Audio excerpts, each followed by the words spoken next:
My name is Paul Barrow. Welcome back into TechPath.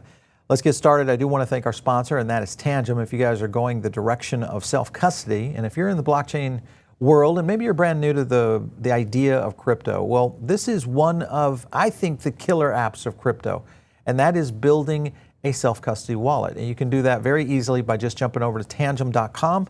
Visit that. Now, the way it works is that you can see there on screen, there's a little card. It's like a credit card. This has a little NFC device in it, very secure, and it works in conjunction with your phone. Whether you have an Apple phone, an Android, doesn't matter. Very easy to set up. Use our code down below. It does help the channel, and you guys can get started on your self-custody journey. All right, now you guys know everybody's been asking us in the comments what's going on with the whole situation around Polkadot and TikTok. Is there a connecting tissue there? Today we're going to hope to answer that. One of the things that we are seeing, though, this of course over on X, iPhones with TikTok being installed are now selling for up to $1 million, which is crazy. Because as you know, if you go over to the Apple Store and try to download TikTok right now, it's just not there. Now, if you have it on your phone and you can still use the app, yes, but being able to get it, it has been removed from the App Store, obviously because of the situation from the most recent Supreme Court scenario. Now, with that, President Trump has guaranteed us that he's going to be able to save TikTok or get us in a position. And he made some very interesting statements the other night while signing an executive order. And I want to go to a clip of this before I bring in our guest to give you guys kind of an insight of what's going on. Take a look. Very long way. Oh, look at that. It says TikTok. I may not do the deal or I may do the deal. If I don't do the deal, it's worthless. If I do the deal, it's worth maybe $1 trillion. $1 trillion. The U.S. should be entitled to get half of TikTok. We'll see what happens. I mean, that's one of many ideas I've had. The CEO is now. Did he say that he's open to that idea? Who? The CEO of TikTok is around. Oh, I think he'd probably like it. And we have 90 days to make that decision. There's so many different products made in China, and nobody ever complained about it. The only one they complain about is TikTok. Would there be a private sector owner as Could well? be, yeah, could be a lot. Tell you what, every rich person has called me about TikTok. If China's going to get information about young kids, I don't know. To be honest with you, I think we have bigger problems than that. All right, so as you can tell, that totally confused me. Even when it happened, I was watching it live that night. And it's really kind of put a position around TikTok in general that everybody's starting to ask. And the reason is because it could be very relevant to what's happening in crypto. So we wanted to bring someone on to really dive into that. And with me today is Jeffrey Edell, who is the chairman and CEO over at MeWe. Great to have you, Jeffrey. Thank you, Paul. Pleasure to be on the show. Excellent. So Jeffrey, first of all, for some of our audience, if you've followed us for a little while, you've probably seen some of our clips with Jeffrey on them, talking to Jean Wu over at Avalanche. Give us a rundown of what MeWe is doing right now. What's the current state of your business? How do you guys operate? Sure. So we're a little bit different than normal social media. MeWe is a social media platform, and it was formed years ago in the Web 2 world as sort of an offshoot to those who were uncomfortable with or did not like the concept that Facebook was doing, where they utilize feeds and algorithms and you basically usurp your feeds on social platforms. Right. We believe in privacy. We believe in user control and things that blockchain and decentralization didn't exist years ago. They exist now. And so we want to double down on the concept of privacy and allowing users to have their own data and information. We don't feel as though big tech should centralize that and leverage it for the benefit of their own advertising dollars. So MeWe is a platform today. We're in 200 countries, or territories and countries. We're in 20 languages. We're roughly 50% US, 50% all over the world.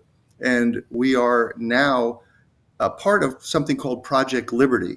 So we're in the process at this point in time of moving a Web 2 app into a Web 3 world, decentralizing and allowing users to own and control their own data and information and actually make money off of that. All right, so you hit on a few things there that I want to touch on. One is the history of social media. You had mentioned, pre-show, your involvement with MySpace, was it? Yes. So yes. when you look at the evolution of social, if you go back to pre-Facebook, into things like Friendster, et cetera, MySpace, the evolution of what we've seen here with what Zuckerberg has been building around both Instagram once they did that acquisition and where they are. Do you think this is kind of a natural progression for users to actually be in control of it? Or do you feel like maybe it's just going to be a more advanced algorithm that's going to make the users feel like they're in control? That's a great question. Facebook and Instagram and Twitter and these other players that exist out there, their business model is so based on advertising. For them to truly decentralize and allow users to own and control their own data would cannibalize their business model. They'd lose billions of dollars. We never sold ads on platform. We were always either subscription-based or freemium in a way. So it was a logical evolution for us to move over to this type of an environment. So we think we have a big head start. We've been part of Project Liberty now, which is Frank McCourt's project, for about 2.5 years.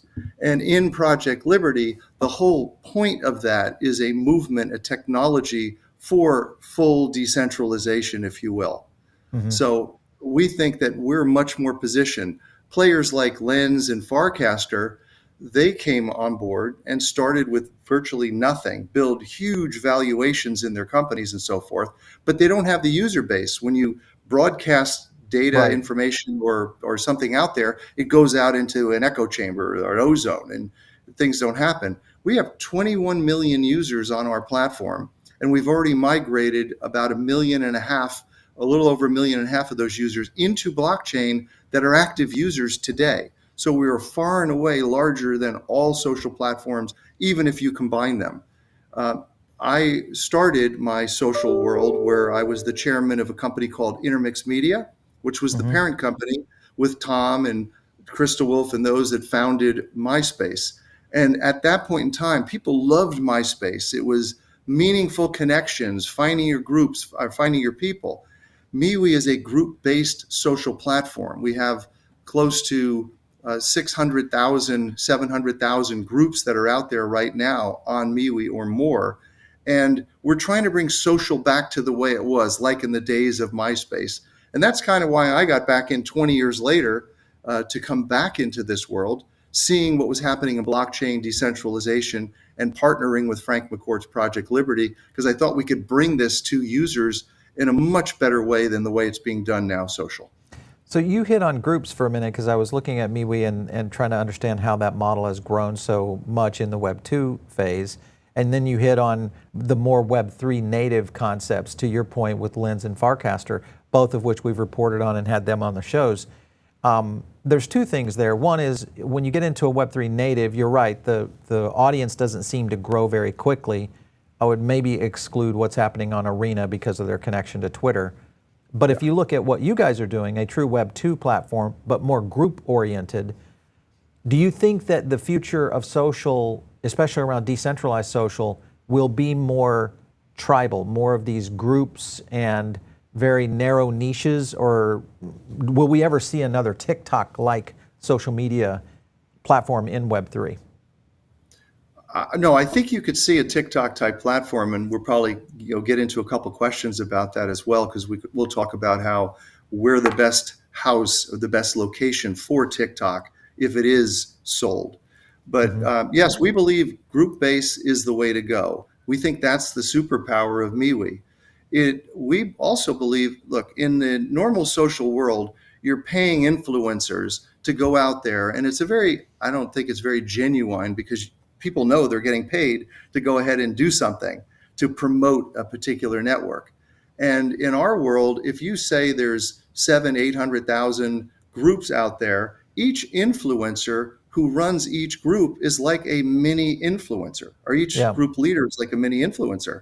And to help them grow their groups is a much better way, we think, versus trying to pay Paul Barron to help promote us or something like that. You know what I mean? We think that's a much better way to go, because it's kind of organic in that. So yes, and one of the things we're trying to do is, by MeWe, and we'll get into this at some point, I believe too, by us launching our own L1, being our own social platform on chain, and eventually having our own coin, if you will, our own token, we're going to be able to reward people internally for their activity, for good behavior. The way we're set up, which is very interesting through Project Liberty, is that you're validated as a real user. That's something very different that's out there in the social world today. So you're not going to find a bunch of fake accounts on MeWe. You're validated as a real user. Your social graph, your who you follow and who follows you, is also on chain. And as opposed to us controlling your social graph, Paul Barron is going to control his own social graph.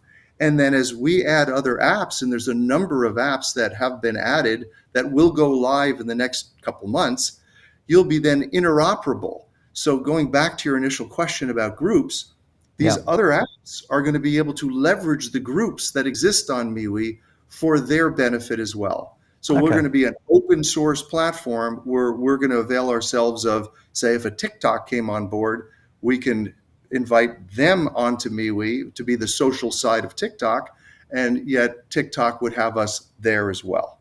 Interesting. All right, so you mentioned L1. We'll talk about that in a second because that's leaning a little bit more toward the Avalanche connection. And that is some of the things that I wanted to clear up in this interview because I'm a little confused on that. So, but before we leap to that, I want to go to a couple more clips here. This first clip is Kevin O'Leary talking about some changes that need to happen, mainly because of what recently happened with the situation on the TikTok scenario. So take a look. I learned about this golden share thing last night. Now, whoever has the golden share in a Chinese company is the only person that can decide to sell it.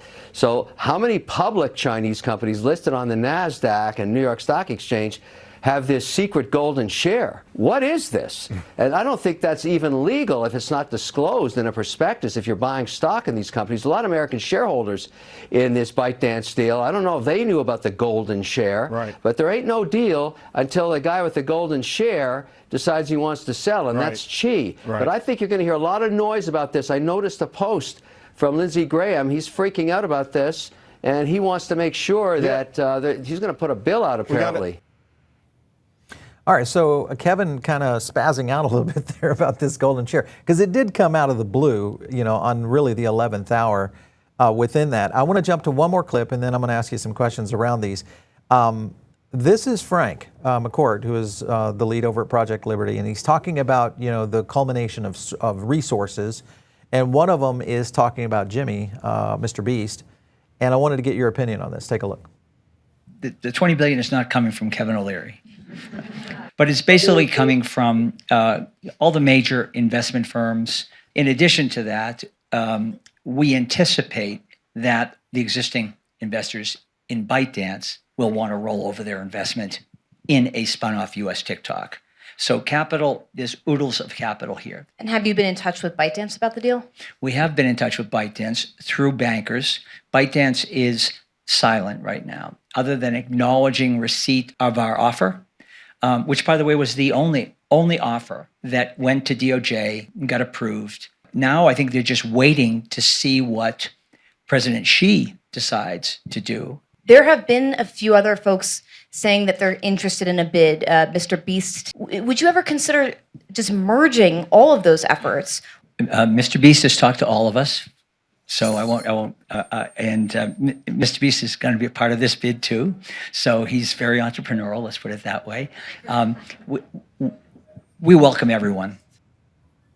All right, so Frank McCourt hitting there on all the investors. That was kind of how Kevin O'Leary joined the package, you know, jumping in with Frank, all making that effort going forward. But I'm going to go back to the investment thing first on the question of Congress maybe revealing this whole idea around these golden shares, because this is a new spin on what's happening on this deal.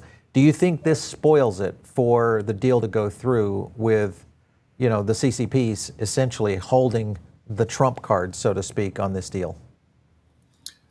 I'm not sure how that's going to play. I can tell you that what Frank has done is very smart, is as opposed to trying to go at this with Frank and the team of Project Liberty and the people's bid, if you will, and the resources that Frank has, by partnering with Kevin O'Leary, who has, you know, direct connections to Trump and has actually met in Mar-a-Lago with him recently about this. and Mr. Beast as well, and cutting him in for this, we're almost decentralizing in a way of going after TikTok. One of the beauties, or one of the advantages that we have versus everybody else is, think about this. We're already decentralized, sitting on chain. You have Project Liberty and its connections to its chain particularly, and then you have us part of that chain, if you will. So there's already 21 million people on our platform, or in MeWe, if you will, but 1.5 million active users, and we're just talking about taking TikTok, no algorithm. We don't need the algorithm, Right. which is an advantage over everybody else, and plugging that into what we're doing. So it's a very different approach. We don't think that other players that are out there, whether it's Elon, a friend of Trump, if you will, or any other player, can do the same thing. And if the government truly wants TikTok to be decentralized, truly wants to disassemble the algorithm, which theoretically is allowing China to gain all this data and information about behavior of our children and activity, then our bid makes much more sense than anything else that's out there. The question is, in a Trumpian world, and again, MeWe is a very apolitical platform. We have right, we have left, but we're more of a lifestyle, groups, and so forth. But in this world, I don't know what he will want for himself in this whole world. And I don't know how much the king, I guess you could say, is got to be a part of this bid. Interesting. Okay. All right. So with Jimmy, Mr. Beast joining in, this could really change things a little bit, because I realize, Kevin O'Leary, there's a certain amount of awareness that he brings, but when you look at where Mr. Beast is globally, I mean, one of the top 10 YouTube channels out there, I would say one of the most creative and entrepreneurial, according to even Frank, there's a big opportunity here. So how much of an input with Mr. Beast coming into the deal do you think it would have as leverage to be able to get this deal done? I think it has a lot of every time you add someone that either has a relationship with the president or someone that has widespread public appeal is going to make a big difference to the president. Mr. Trump is very interested in how he's perceived, and he's also a business person. He sees himself as a free market business person. So I think it does help our bid a lot.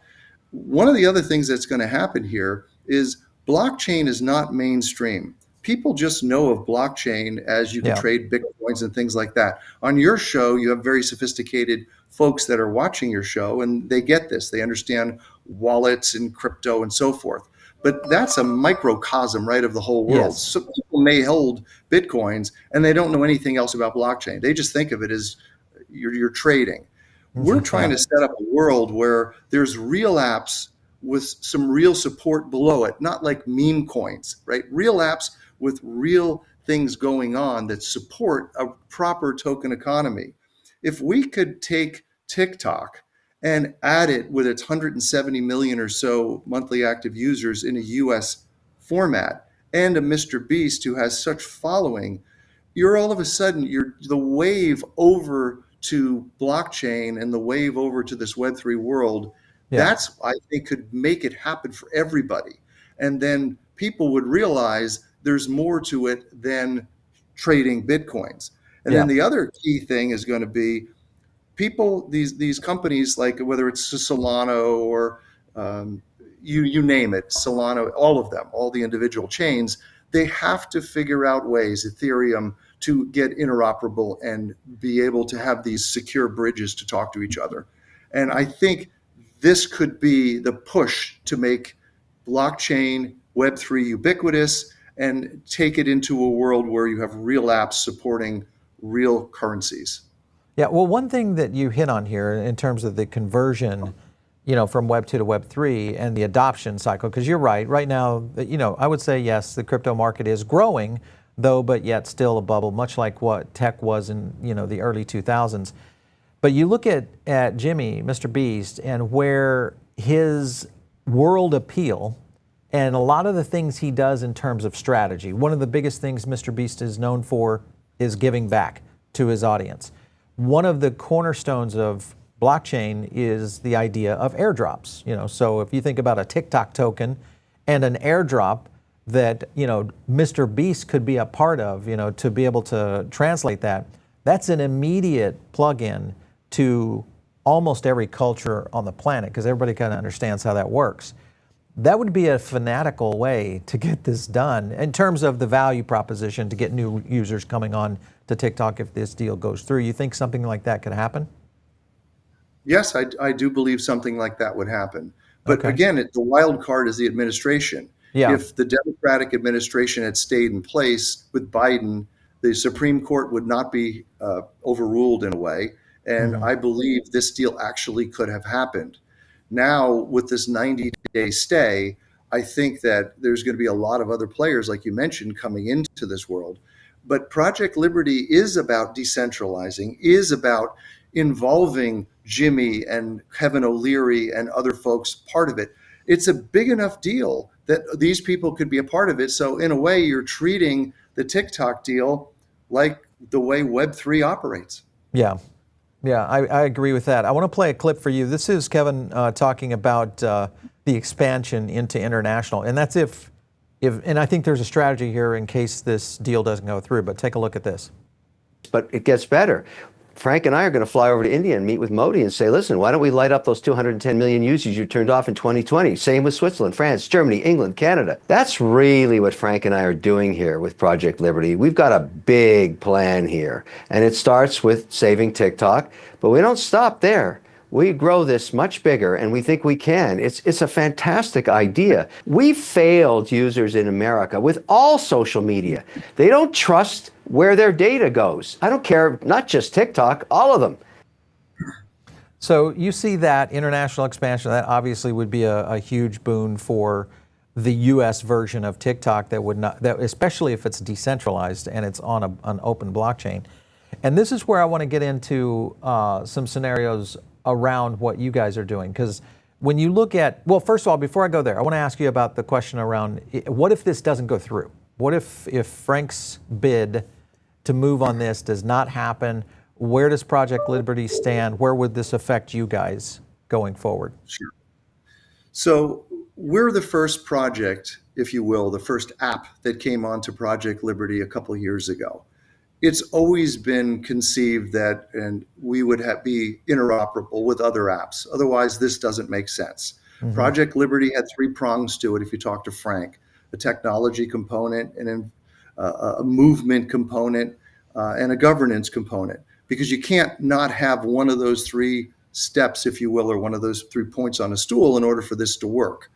So MeWe is the first, and we've proven over the last 6 months that we can get some scale, nothing like the scale of a TikTok and so forth. But there are 4 to 6 other apps that will be coming on board, including apps that relate to the original Ancestry.com. They had over 100 million users on that particular app. Well, the gentleman behind that and other apps, if you will, that are very successful are adding those apps to the Project Liberty Foundation. All of those are going to be sitting with an underlying Polkadot, on the Polkadot chain, if you will, in terms of the things I mentioned to you earlier about having your own access, the validation of you as a user, your login, getting your universal login, and then being able to attach your social graph.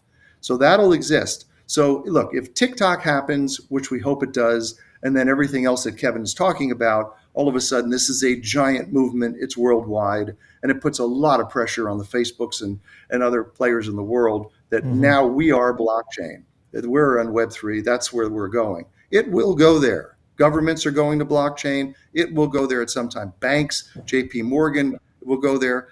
Sure. So I think the project would be successful without a TikTok. It's just TikTok gives it scale, huge scale right away. Well, it's immediate. And to your point, what about the scenario that played out when TikTok was banned? We saw the rise of Red Note on the App Store, another Chinese product.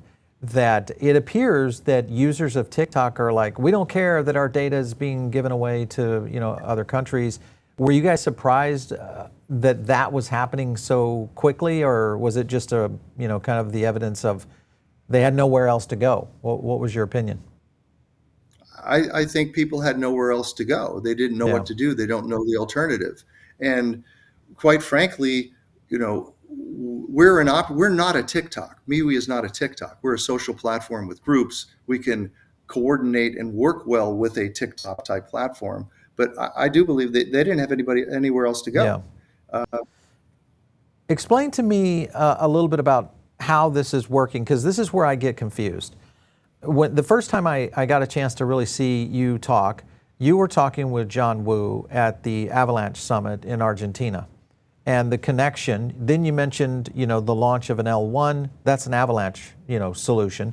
But at the same time, I look over here on the Frequency website, which this is essentially a similar model for Polkadot.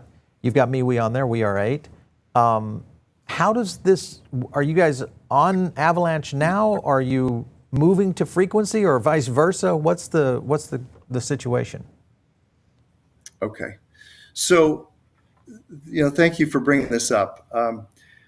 We are the underlying technology, and the underlying Project Liberty sits on Polkadot.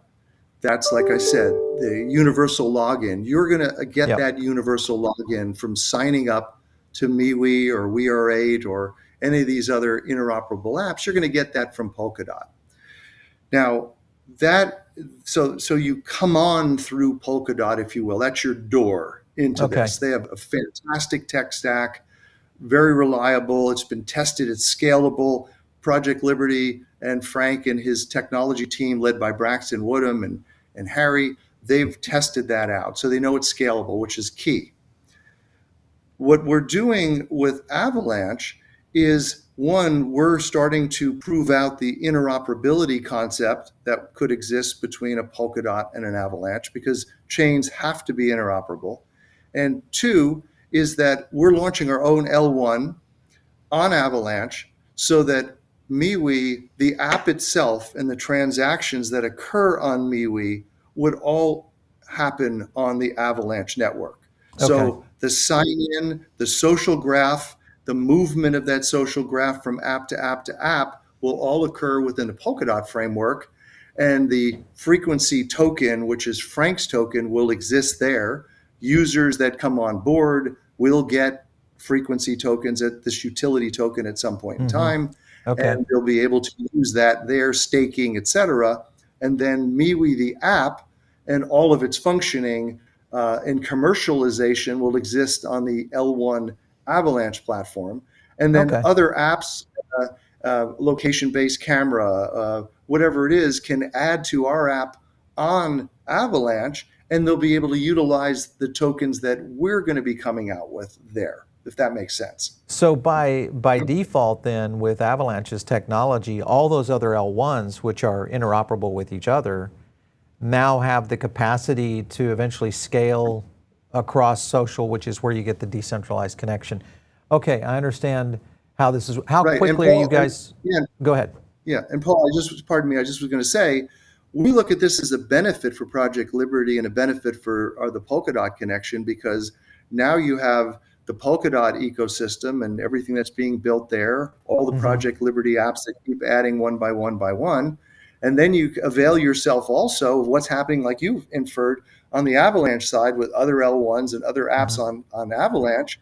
And at some point, they're going to have to talk to each other, and wallets are going to have to be able to exchange tokens, et cetera. So we think we're going to get the benefit, MeWe is, and Project Liberty, of both. Yeah, that's a big deal, because I think this is has been the missing link for a real Web3 social platform to take hold and really do well. Nostr, more of a Bitcoin community. Lens, Farcaster, not a complete solution. Arena, very Avalanche driven, but very connective because of X. I get it, but this would be the breakthrough that I think everybody would be looking for sure. How quick for a L1 launch for you guys? Getting up as an L1 can happen in weeks. That's Okay. not the problem. All right. That's not the challenge for us. The challenge for us is we're trying to design, since we have all these active users and thousands every day that keep getting added, we want to make sure we have a vibrant token economy, a reward system, a point system that works on Okay. platform so that we incentivize people for the right behaviors, that we incentivize you, Paul, for having your own group and having great content in your group. We incentivize activity, posts that are benefiting the world and as we move toward the future. So we want to get that squared away first. So I would say we're a couple months away from finalizing that. And once that's finalized, the L1 would launch around the same time. Good for you. All right, so let's talk about Mark Zuckerberg for a second. I know you have a little bit of an opinion on this. And if you think about Facebook and Meta in general, Instagram, Zuckerberg has been on camera a couple of times talking about the potential of, an open source dialogue for social in the future. Do you think he's going to pull the trigger on opening up Instagram and Meta? I don't think he can, based upon some of the comments that I made to you earlier. I think their business model and their algorithms is too much around how they're going to leverage you for selling ads. Yeah. And I don't know how there's not a solution on the Web3 world right now where that could be done in a way that benefits decentralization. There are things we're working on. There's things Project Liberty's working on where you can own and control and turn on and off your own social graph. But that's not here today. So Right. I think that Mark flip-flops. He flip-flops on his views on how he handled Trump and banning people and then flipping back and making donations to campaigns. So he's going to go where the money is. I think he's going to say what he needs to say. But I believe that what we're doing is going to be more open source, beneficial than what Mark's doing. And look, you can say you're open source, you could say you're decentralizing, but then why not? You'll just control all your own nodes and control all your own data. So you can say, look how decentralized we are, yet you're still controlling what's going on and you're not truly decentralized. Yeah, listen, this is going to be something that's going to take some time to unwind. I mean, we've spent since 2007 building a framework around social media that has been walled gardens. So I agree with you. Yes. Speaking of that, if TikTok were to just say, if Xi were to come in and say, okay, yeah, we're doing the deal with Frank McCourt and we're going to release TikTok assets and it's going to happen next week, would you be able to respond? Would Project Liberty, MeWe be able to say, okay, we're going to be up and running in a matter of how long? Yes, that would fall more in Frank's group and Braxton and that team. So I can't give you a time frame, but we have the technology. We know it's scalable in Polkadot, and we know we're at that point now where it's interoperable. So it's something that would happen in over a period of months would be my belief. But again, that's more in the line under control of the Project Liberty tech team. Wow, interesting. Well, hopefully this is the cycle. It's the next evolution, of where social will go, which will be hopefully on blockchain. That's what we're hoping for sure. Jeffrey, It's been great having you on. Thank you so much for coming into the show today. We appreciate it. Thank you, Paul. You take care. All right, thank you. All right, you guys, if you're not tuned in to the Diamond Circle, that's our own private group. And guess what? Did you know that you can join a Telegram group that is the Diamond Circle? And that's right, you can communicate with me. We do a lot of additional research drops in there, all sorts of cool stuff that you guys don't want to miss. Use the link down below, sign up for that. And of course, catch me out there on X, @Paul Barron. We'll catch you next time right here on TechPath.